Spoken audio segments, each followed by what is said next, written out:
안녕하십니까, 알림이 황희두입니다. 지금 대통령실이 어거지로 민주당을 비난하고 있지만 오히려 논란만 키우고 있습니다. 최근 네덜란드 순방 성과를 민주당이 폄훼하고 있다며 민주당에서 지적한 프로젝트와 이번에 대통령 성과는 다르다, 그러면서 민주당을 또 비난하고 있는 건데요. 하지만 정작 네티즌들의 반응을 보시면, 그래서 부산 엑스포를 참패했냐, 발표 4일 앞두고 프랑스에서 재벌들 불러서 폭탄 주먹이고 젖잘 쌓는 수준인데 뭔 말을 더하냐, 김건희 명품백은 모르쇠로 일관하던 대통령실이 이런 거에 또 나서냐, 이런 비판의 목소리가 나오고 있습니다. 왜 이런 얘기가 나오는지는 윤석열 측 빼고 다 아는 것 같은데요. 이러니 윤석열 멘토로 알려진 신평씨도 저렇게 대통령을 저격하고 있는 겁니다. 한마디로 대통령이 먼저 변해야 된다, 최근 페이스북에 이런 글을 올린 거고요. 윤석열 본인이 안 바뀌면 아무 의미가 없다, 지금 임금님 놀이에 빠져 있을 때가 아니다, 이겁니다. 주변인들 중에 윤석열 대통령한테 옳은 소리, 아픈 소리를 한마디라도 할 수 있는 사람이 과연 몇 명이나 되냐. 오로지 대통령 기분만 맞추면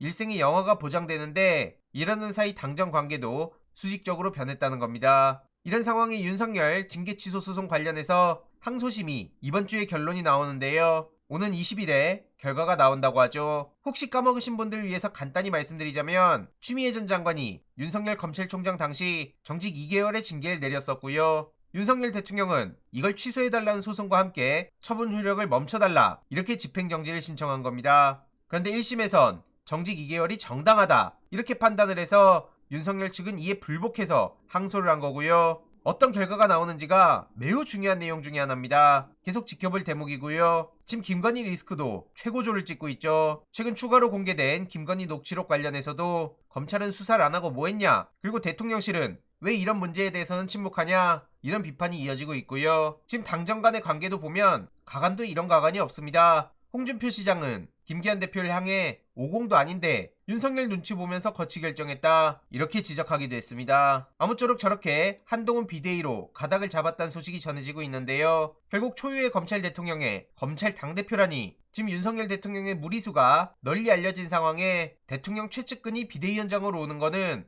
모양새가 좋지 않다. 그럼에도 불구하고 이런 판단을 한 거는 그만큼 여권의 인물난이 심각하다는 거 아니겠냐, 이런 얘기도 나오고 있고요. 이러니까 김웅 같은 의원은 한동훈 장관을 향해 강하게 비판하며 윤석열 아바타, 용산 이중대, 제2의 김주애, 이런 얘기까지 하고 있는 겁니다. 이후로 욕설 문자가 쏟아지고 있다고 목소리를 높이고 있는데, 이 또한 소식 계속 전해드릴 예정입니다. 그리고 마지막으로 류호정 정의당 의원도 계속해서 정의당의 몰락을 당기고 있는데요. 왜 많은 시민들이 이렇게 비판을 하는지, 정의당이 왜 이렇게 빠르게 몰락했는지 류호정 본인은 지난 4년을 돌아보길 바랍니다. 저는 정치는 없어져야 된다 보고요. 추가적인 소식 계속 전해드리도록 하겠습니다. 이번 내용도 유익했다면 구독, 좋아요, 알림 설정, 멤버십 가입 정말 큰 힘이 된다는 점 말씀드리고 싶습니다. 주위에 널리 공유 부탁드립니다.